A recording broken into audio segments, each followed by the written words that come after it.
अचानक हुकूमत की तरफ से ये कहा जा रहा है कि डेडलॉक आ गया है और तहरीक इंसाफ की तरफ से रिटर्न नहीं दिया जा रहा, इनके मुकदमात आगे नहीं चल रहे, इनकी जमानतें आगे नहीं हो रही। जब ये सारी सजाएं हाई कोर्ट में आएंगी तो वहां पे इन सजाओं का कायम रहना इतना आसान नहीं होगा। गुज़िश्ता रोज जो तोशा खाना 2 का तफसीली फैसला आया है उसके अंदर बताया गया कि ये तो केस सिरे से बनता ही नहीं है। मुल्की सियासत में इस वक्त क्या चल रहा है? हुकूमत PTI के दरमियान मुज़ाकरात में अभी तक कोई डेवलपमेंट भी सामने नहीं आ सकी। मुज़ाकराती कमेटियों के 2 इजलास हो चुके हैं मगर कोई इसका नतीजा नहीं निकला है। अब खदशा ये जाहिर किया जा रहा है कि मुज़ाकरात डेडलॉक का शिकार हो सकते हैं क्योंकि हुकूमत बार बार तहरीक इंसाफ से तहरीरी मुतालिबात पर इसरार कर रही है मगर PTI तहरीरी मुतालिबात शेयर करने से इनकारी है। असद कैसर का यह कहना है कि बानी PTI से हुकूमत मुलाकात नहीं करवा रही। इसका मतलब है कि वो गैर संजीदा है। जब बानी से मुलाकात होगी, मुशावरत करेंगे तो ही मुज़ाकरात आगे बढ़ेंगे। और दूसरी जानिब हुकूमत और पीपल्स पार्टी के दरमियान सियासी जंग तेज हो गई है। पीपल्स पार्टी ने हुकूमत के खिलाफ ऐलान जंग कर दिया है। पीपल्स पार्टी एतराज उठा रही है कि इसे हुकूमत के अहम फैसलों में एतमाद में नहीं लिया जा रहा, जिस पर वो हुकूमत की हिमायत खत्म करने की धमकियां भी दे रही हैं। गुज़िश्ता रोज पीपल्स पार्टी की आदत ने रहनुमाओं को गाइडलाइन दे दी है और हुकूमत की पॉलिसीज पर खुलकर मुखालफत करने की इजाज़त भी दे दी है। जी हाँ, इसी तमाम तर सूरत हाल पर बात करने के लिए हमारे साथ मौजूद हैं सीनियर तजज़ियाकार अतर काज़मी साहब। उनसे इस हवाले से बात कर लेते हैं। काज़िम साहब, बहुत शुक्रिया आपके वक्त का। इस वक्त हुकूमत और PTI के दरमियान मुज़ाकरात पर डेडलॉक का खदशा जाहिर किया जा रहा है। इरफान सिद्दीकी साहब कहते हैं कि PTI की वजह से 12 दिन में 1 इंच भी आगे नहीं बढ़ सके। इन मुज़ाकरात में आखिर रुकावट है क्या अब तक? देखें जी, मुज़ाकरात में ऑब्वियसली कुछ चीज़ें हुकूमत डिमांड कर रही है, कुछ चीज़ें तहरीक इंसाफ वालों की ख्वाहिश है। तो मुज़ाकरात में डेडलॉक इतनी जल्दी तो नहीं आता। अभी जो भी डिस्कस हुआ पहले 2 मीटिंग्स के दौरान उसमें हमने देखा जो एलामिये जारी किए गए वो तो बड़े हौसला अफजा थे। अब अचानक हुकूमत की तरफ से ये कहा जा रहा है कि डेडलॉक आ गया है और तहरीक इंसाफ की तरफ से कुछ रिटर्न नहीं दिया जा रहा। तो ये शो करता है कि दोनों पार्टीज के बीच में एक दूसरे के हवाले से तहफ़्फ़ुज़ात हैं और दोनों उस पोजीशन को लेना चाहते हैं कि जहां से उनके लिए मुड़ना आसान हो। अगर कल मुज़ाकरात कामयाब नहीं होते, कुछ और होता है, तो एक दूसरे के ऊपर इल्ज़ाम लगाने के लिए दोनों के पास मवाद होना चाहिए। तो यकीनन कुछ ना कुछ मसाइल तो हैं, लेकिन ये कहना कि बिल्कुल डेडलॉक आ चुका है, अगर तहरीके इंसाफ वाले कुछ रिटर्न नहीं दे रहे, इरफान सिद्दीकी साहब ये फरमा रहे हैं, तो पिछली जो मीटिंग हुई थी उसमें कहा गया था कि इमरान खान साहब से मुलाकात होगी और उस मुलाकात के बाद वो अपना रिटर्न चीजें देंगे। तो क्या मुलाकात हुकूमत ने करवा दी? गुज़िश्ता रोज भी वो कमेटी के मुज़ाकराती कमेटी के लोग कहते रहे कि हम हुकूमत से राब्ते कर रहे हैं लेकिन हमारी खान साहब से मुलाकात नहीं करवाई जा रही। तो दोनों तरफ से गिले शिकवे हैं। बिल्कुल ठीक। अदर साहब, हमें इस हवाले से भी आगाह कीजिएगा कि PTI ने पहली मीटिंग में वादा किया था कि वो तहरीरी तौर पर अपने मुतालबात पेश करेंगे और अब असद कैसर कह रहे हैं कि वो ज़ुबानी मुतालबात को ही आप तहरीरी समझे।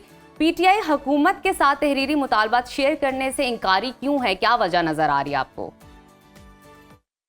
देखिए, मुझे ये समझ नहीं आ रहा कि जो मुतालबात हैं, जो अब एलामिया आप जारी करें, मीटिंग होगी उसका एलामिया जारी किया जाएगा, उसके अंदर आप मुतालबात लिख दें। ज़रूरी है कि आपने तहरीक इंसाफ से लिखवाना है कि बखिदमत जनाब SDO साहब कि हमारे ये मुतालबात है, वो अगर वो लिख के दे रहे तो या तो आप मुज़ाकरात फिर ख़त्म कर दें। तो मुझे समझ नहीं आ रहा कि ये स्टिकिंग पॉइंट कैसे हो सकता है। जब आप वहाँ पे बैठ के घंटों उनसे बात करते हैं तो उनके मुतालबात तो सामने आते हैं। अब उसमें 2 मेन मुतालबात हैं कि कमीशन बनाना है और उसके साथ साथ आप वो जो बात करते हैं सियासी कैदियों की रिहाई की, अब वो ये भी कह रहे हैं कि जो दीगर सियासी कैदी हैं उन तक भी हमें रसाई दी जाए। अब बहुत सारे जो सियासी कैदी हैं जैसे उमर चीमा साहब हो जाएं, डॉक्टर यास्मीन राशिद साहिबा हैं, मियां महमूद रशीद साहब हैं, एजाज चौधरी साहब हैं, इन सब के मुकदमात दहशतगर्दी के अदालतों में चल रहे हैं और दहशतगर्दी की अदालतें इसलिए कायम की गई थी कि वहां पे फौरी इंसाफ मिलेगा, मुकदमात तेजी से चलाए जाएंगे। अब आप इनको देख लें कि साल से ज्यादा हो गया है, ये लोग जेलों में पड़े हुए हैं, इनके मुकदमात आगे नहीं चल रहे, इनकी जमानतें आगे नहीं हो रही। तो दोनों तरफ से तहफ़्फ़ुज़ात का इजहार किया जा रहा है। अब देखते हैं कि पाकिस्तान तहरीक इंसाफ हो सकता है कि अगली मीटिंग में कोई लिख के इनको मुतालबात दे दे, लेकिन मुझे ऐसा होता हुआ नजर नहीं आ रहा फिलहाल। आपने बात की है सियासी कैदियों के हवाले से, लेकिन 9 मई और 26 नवंबर के कैदियों की अगर बात की जाए, इन वाक़यात में जो गिरफ्तार हुए थे PTI के सैकड़ों कारकुनान, उनको रिहा करके अब खैर सगाली का पैगाम भी दिया जा रहा है। इन मुज़ाकरात के लिए एक साजगार माहौल बनाने की कोशिश की जा रही है। तहरीक इंसाफ अपने मुतालिबात में किसी भी किस्म की कोई फ्लेक्सिबिलिटी दिखाने को आखिर तैयार क्यों नहीं है? देखिए जी, जो लोगों को रिहा किया जा रहा है, जमानतें दी जा रही हैं, अगर किसी को जमानत मिली है तो अच्छी बात है। उसके अलावा आपने देखा कि जिन लोगों को फौजी अदालतों से सजाएं हुई उनकी सजाएं भी माफ़ की गई। लेकिन एक मौक़िफ़ ये भी है कि जब ये सारी सजाएं हाई कोर्ट में आएंगी तो वहाँ पे इन सजाओं का कायम रहना इतना आसान नहीं होगा। अच्छा। और इसी वजह से पाकिस्तान तहरीक इंसाफ के जो कुछ लोग हैं वो ये कह रहे हैं कि हम मामलात को हाई कोर्ट के अंदर लेके जाएंगे। तो एक गुडविल जेस्चर तो हुकूमत की तरफ से आ रहा है, लेकिन एट द सेम टाइम इससे यह भी तासुर मिलता है कि जो सारा अदालती अमल है, चाहे वो इमरान खान साहब का अलकादर ट्रस्ट केस के अंदर जो फैसला है वो महफूज है, वो सुनाया नहीं जा रहा। उसकी वजह से भी ये तासुर मिलता है कि हुकूमत इस अदालती अमल को, इस कानूनी अमल को लीवरेज के तौर पे इस्तेमाल करना चाहती है, एज ए बारगेनिंग चिप के तौर पे इस्तेमाल करना चाहती है। तो ये भी तहफ़्फ़ुज़ात इज़हार किया जा रहा है। बाकी दोनों तरफ से कुछ लिया जाएगा, कुछ दिया जाएगा। तहरीक इंसाफ को भी कुछ मामलात के ऊपर लचक दिखानी होगी, लेकिन अनफॉर्चुनेटली जिस दिन से इन मुतालबात का सामने आना हो या फिर मुज़ाकरात का शुरू होना हो, मुझे ये लगता है कि कोई हतमी नतीजा इसका नहीं निकलेगा। दोनों ही फरीक जो हैं वो एक दूसरे को एंगेज रखना चाहते हैं कुछ अरसे तक। अब देखते हैं कि मामलात आगे किस तरफ जाते हैं। सही। अतर साहब, आपने बिल्कुल ठीक कहा है कि दोनों तरफ से ही लो और दो की जो एक पॉलिसी है उस पर अमल तो किया ही जाएगा। इस हवाले से भी बताइए कि पीटीआई की जानिब से ये मुतालबा किया जा रहा है कि मुज़ाकरात में हुकूमत के बेख्तियार है और इस्टेब्लिशमेंट को ऑन बोर्ड लिया जाए। इदारों के इनकार के बावजूद पीटीआई इस्टेब्लिशमेंट से बात करने के लिए इतनी जिद क्यों कर रही है? देखिए जी, पाकिस्तान तहरीक इंसाफ का ये कंसिस्टेंट मौक़िफ़ है और ज़रूरी नहीं है कि सब लोग उससे इतफ़ाक़ करें या मैं इतफ़ाक़ करूं या आप इतफ़ाक़ करें। वो ये कहते हैं कि मामलात जो हैं वो इस हुकूमत के हाथ में नहीं है। अच्छा। मामला कहीं और सेटल होगा, मामला इस्टेब्लिशमेंट ने देखना है, तो लिहाजा हम इस्टेब्लिशमेंट से बात करना चाहते हैं। गुज़िश्ता रात को भी मेरी रऊफ़ हसन साहब से बात हो रही थी और सुनो न्यूज़ के ऊपर ही हम बात कर रहे थे, तो उन्होंने भी ये कहा कि ये जो मुज़ाकराती कमेटी है हुकूमत की, बुनियादी तौर पे इनके ज़रिए हम किसी और से ही बात कर रहे हैं। तो वो तो बार बार इस चीज़ का इजहार करते हैं। फिर जो रात को इमरान खान साहब की ट्वीट आई उसके अंदर शहबाज शरीफ साहब के ऊपर अगेन उनको खटपुतली कहा गया, बल्कि और भी बहुत कुछ कहा गया। तो उससे तो लगता यही है कि पाकिस्तान तहरीक इंसाफ अभी भी यही समझती है कि मामलात हुकूमत के हाथ में नहीं है। ये तो 17-18 सीटें जीत के इनके हवाले हुकूमत कर दी गई है। ये खुद किसी के सहारे बैठे हुए हैं, इन्होंने हमें क्या देना है, असल मामलात तो कहीं और सेटल होंगे। तो ये तहरीक इंसाफ का मौक़िफ़ है। अब ज़रूरी नहीं है कि हुकूमत, मैं या आप इससे एग्री करें। अपार्ट फ्रॉम दीज डायलॉग्स एक और मामला भी है और वो है 190 मिलियन पाउंड केस का, जिसका फैसला अब दूसरी बार मौखर किया गया है और अब इसके लिए 13 जनवरी की तारीख दी गई है। क्या वजह है कि इसको बार बार डिले किया जा रहा है? देखें जी, ये फैसला मौखर तो हुआ है, लेकिन उससे पहले एक सहाफ़ी ने खबर भी दी कि फैसला मौखर हो जाएगा।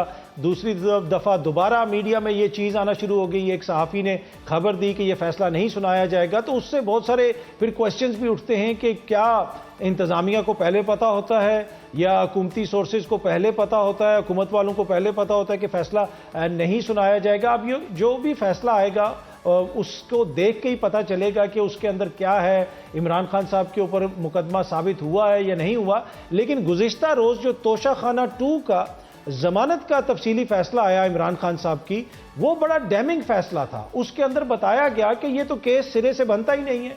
जो तोशाखाना के रूल्स थे 2018 के, उनके मुताबिक आपने सिर्फ रसीद जमा करवानी थी जो इमरान खान साहब ने अपने मिलिट्री सेक्रेटरी के जरिए करवाई। लेकिन 2023 में रूल्स में तब्दीली करके कहा गया कि जनाब साहब तोहफा भी जमा करवाना है, और फिर खान साहब के ऊपर ये केस बना दिया गया। और फिर जो उसमें गवाह है खान साहब के खिलाफ, वो गवाह है जिसने नैब से माफी ली पहले और फिर इमरान खान के खिलाफ गवाही दी। तो उसके हवाले से भी तहफ़्फ़ुज़ात का इजहार किया गया। तो गुज़िश्ता रोज़ का जो तफसीली फैसला है इस्लामाबाद हाई कोर्ट का, उसने तो तोशाखाना 2 केस को बिल्कुल उड़ा के रख दिया। और इससे पहले भी जो केसेस हैं, इद्दत का केस हो जाए, साइफर का केस हो जाए, जब वो आला अदलिया में आए उनके साथ जो कुछ हुआ वो हमारे सामने है। तो मेरे ख्याल में शायद प्रिकॉशंस भी लिए जा रहे हैं। कोई ऐसा फैसला हुकूमत चाहती है कि सामने आए जिसके अंदर किसी किस्म का कोई लकूना ना हो। लेकिन एंड ऑफ द डे मोअज़्ज़िज़ अदालत ने फैसला सुनाना है, जब वो मुनासिब समझेंगे आइन और कानून के मुताबिक सुना देंगे। बिल्कुल ठीक। अतर साहब, आपने बड़े प्रिसाइजली चीज़ों को एक्सप्लेन करने की कोशिश की है। अब ज़रा इंटरनेशनल रिलेशंस की तरफ आते हैं। पाकिस्तान और बांग्लादेश के दरमियान ताल्लुकात का एक नया दौर शुरू हो गया और पाकिस्तान ने मुख्तलिफ शोबों में तावन के लिए 3 आला सतही वफूद ढाका भेजने का फैसला कर लिया। पाकिस्तान और बांग्लादेश के दरमियान बढ़ते ताल्लुकात, ये जो खित्ते हैं ताल्लुकाती, कितनी बड़ी डेवलपमेंट है पाकिस्तान के लिए, इस बारे में हमें बताइए। देखें, पाकिस्तान और बांग्लादेश के जो ताल्लुकात हैं, जिस तरह आपने भी जिक्र किया कि अब चीज़ें डेवलप हो रही हैं, आगे बढ़ रही हैं, पाकिस्तान ताल्लुकात को बेहतर करना चाहता है, बड़ी अच्छी खबर है। अगर आप पाकिस्तान की बात करें, खित्ते में कोई भी ऐसा मुल्क नहीं है जिससे पाकिस्तान अपने ताल्लुकात अच्छे नहीं करना चाहता, चाहे वो अफगानिस्तान हो, चाहे वो भारत हो, चाहे वो ईरान हो। किसी के खिलाफ हमारे कोई जारियाना अज़ाइम नहीं है। पाकिस्तान ने कभी किसी के हवाले से नहीं कहा कि हम ये कर देंगे, वो कर देंगे। दूसरी जानिब जो खित्ते के दीगर ममालिक हैं, उनके जो अज़ाइम हैं वो आपको सामने नजर आते रहते हैं। पिछले दिनों वाशिंगटन पोस्ट की जो खबर आई, उसमें बाकायदा डॉक्यूमेंट्स के जरिए ये चीज़ें साबित की गई, बताया गया कि कैसे भारतीय हुकूमत पाकिस्तान के अंदर दहशतगर्दी करवाती रही है। उसी भारतीय हुकूमत की बांग्लादेश के अंदर भी बहुत सारी पेनिट्रेशन थी, वो पाकिस्तान के खिलाफ वहाँ पे जज्बात को उभारते थे। तो ये वो सारी चीज़ें हैं। बांग्लादेश में निसाब की तब्दीली का भी हम जिक्र सुनते हैं कि अब ज़ियाउर रहमान साहब को फादर ऑफ द नेशन लिखा जा रहा है, मुजीबुर रहमान को नहीं लिखा जा रहा। ये सारी चीज़ें तो हैं जहाँ पे हमारे उनसे ताल्लुकात बेहतर हो रहे हैं, बड़ी अच्छी बात है। दूसरी एक और चीज़ जो समझने की है वो ये है कि बांग्लादेश के अंदर जो हालात थे उनसे हमने क्या सीखा। वहाँ पे इशू ये था कि जो हुकूमत थी वो अवाम की नुमाइंदा हुकूमत नहीं थी, वो ज़बरदस्ती वहाँ पे बैठे हुए थे, अवाम पे जुल्म करते थे, अवाम को के जो डेमोक्रेटिक राइट्स थे उनको रोनते थे। तो हमने उनसे ये सीखना है कि खुदा न खास्ता हमने वैसी कोई गलती नहीं करनी। बाकी पीपल टू पीपल कॉन्टैक्ट होना, हुकूमत की सतह पर कॉन्टैक्ट होना बड़ी अच्छी बात है और मेरे ख्याल में ये बड़ी मुस्बत पेशरफ्त। ठीक है, शुक्रिया। अतर काज़मी साहब हमारे साथ मौजूद थे और मुल्की सियासी हालात और इसके साथ साथ इंटरनेशनल रिलेशंस के हवाले से भी बात कर रहे थे।